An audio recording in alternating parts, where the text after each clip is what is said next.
Bonjour, Claudine Larochelle de chez Excel Machine à coudre située à Laval, mais nous avons aussi une succursale à Saint-Jérôme. Donc, aujourd'hui, je suis en direct de notre nouveau studio Excel. C'est quoi le studio Excel?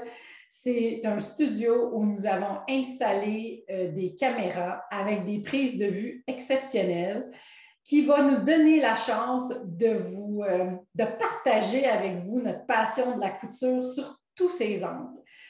Autant au niveau de la machine à coudre, de la machine à broder, de la surjeteuse, recouvreuse, combinée, au niveau des logiciels de broderie, on va être installé maintenant pour pouvoir vous donner de la formation, soit en présentiel avec notre ami Zoom ou via préenregistré, dépendamment de ce qu'on a à vous offrir, de ce qui va être offert pour vous. Afin de pratiquer ça puis de vous montrer un petit peu plus c'est quoi le studio Excel, eh bien, j'avais le goût de vous parler ce matin d'un petit bouton à pression qu'on retrouve sur certains pieds de machine à coudre qu'on ne sait pas nécessairement l'utilité de ce petit bouton à pression-là. Donc, on va prendre une nouvelle prise de vue. Ici, vous avez le pied A qu'on retrouve sur les machines Janome et Elna. Donc, le petit bouton que je vous parle, c'est celui-là ici. Donc, si je l'active comme ça, voyez-vous, il se pousse. Il y a beaucoup de gens qu'on ne sait pas à quoi ça sert ou on ne sait pas comment s'en servir. Donc, c'est ma petite chronique aujourd'hui. À quoi ça sert? Donc, ici, c'est vraiment un petit levier, un petit bouton qui va empêcher votre pied de basculer. Quand est-ce que ça arrive, ça? Bien, on va prendre un autre angle de vue pour que vous puissiez voir. Je vais commencer par installer le pied sur la machine. Donc là, on a une prise de face. Je vais installer le pied sur la machine. Et voyez-vous ici, on a le petit levier qu'on peut peser. Quand on ne pèse pas sur ce petit levier-là, voyez-vous, le pied bascule énormément. On va regarder d'un autre angle. Voyez-vous ici, le pied bascule énormément. Le but de ce petit levier-là, si je le pousse et que je le maintiens ici avec mon pouce, juste retourner ici, voyez-vous, je le maintiens ici, le pied ne bascule plus. Donc, le pied ne bascule plus. À quoi ça sert?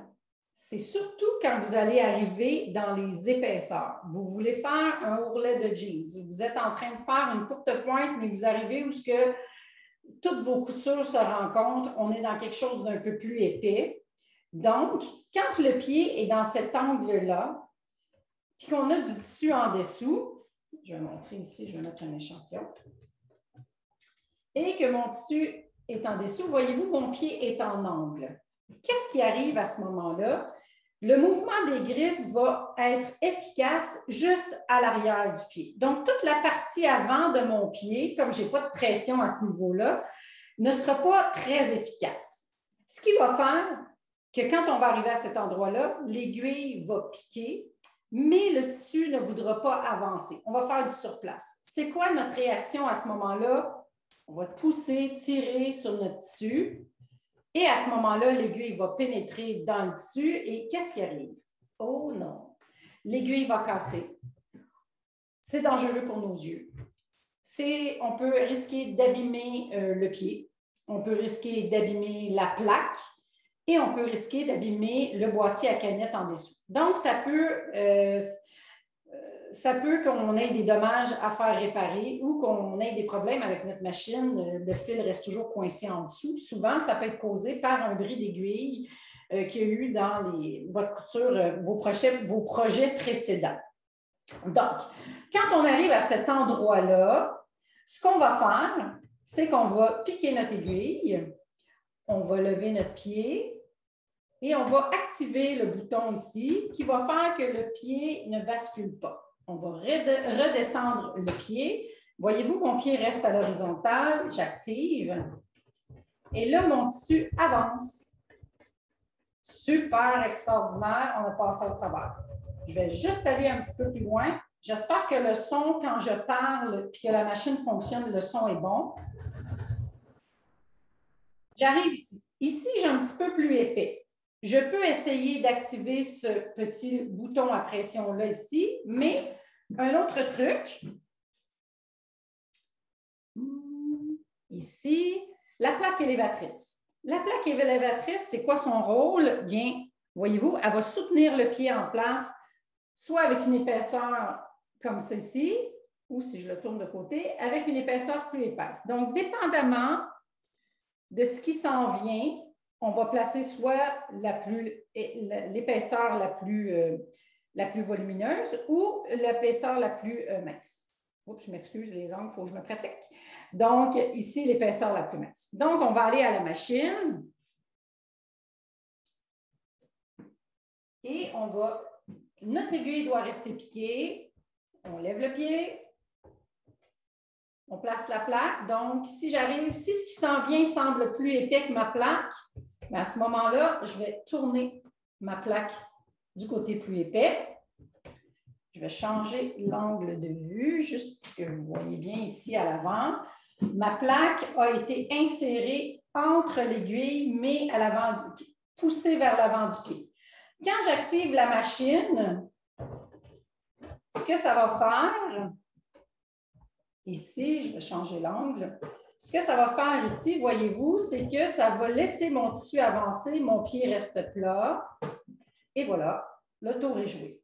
Si on vient de passer de très épais à très mince, on pourrait aussi installer la plaque cette fois-ci à l'avant. Le temps que le pied soit tout sur la plaque,